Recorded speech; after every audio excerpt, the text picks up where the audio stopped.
หลังจากที่เราสอนซื้อเหรียญไปเป็นที่เรียบร้อยเราจะมาสอนวิธีการโอนย้ายจาก Binance ไปหา BX Trade ให้เราเข้ามาใน Binance แล้วเรามาบอนทรัพย์สินแล้วเราจะเห็นมันเขียนว่าสร้างรายได้แม่นเราจำเข้าไปบอนสร้างรายได้แล้วเรามาจำบอนแลกเอาแล้วเราจะเห็นมันเขียนว่า USDT ให้เรามากดไม้ตีอยู่บอน2นี้ปึ๊บแล้วกดยืนยันโอเคแล้วก็มากดกาคูนี่ออกแล้วเฮามาเข้าบอนสปอตจำกลับไปปึ๊บแล้วมาจำบอนทรงมาบอนถอนคริปโตจำไปบอน USDT แล้วเฮามากดสองทั้งรุมไม่เนาะจำนวน USDT ต้องเราจะถอนไปแสดงว่าจะถอนไปเบิดเลยปึ๊บจำบอนสูงสุดแล้วก็มาเลือก2ที่2ก็คือเลือกเครือข่ายเราต้องเลือกเส้นให้ถูกเนาะก็คือแสดงว่าจะเลือกเส้น BNB ตัวนี้เนาะ Smart Chain BEP 20ขั้นต่ำแมน10เหรียญเห็นบ่10เหรียญ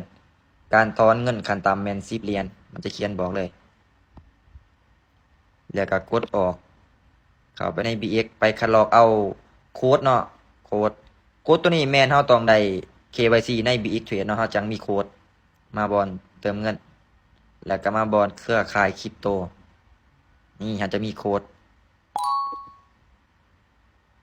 ตัวนี้แมนเอามาวางใส่2ทวิตเลยแล้วก็กดถอนยืนยันแล้วมันจะให้เฮาใส่รหัส 2FA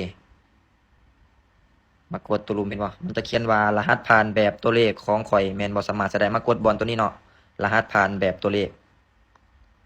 แล้วจะใส่รหัส 2FA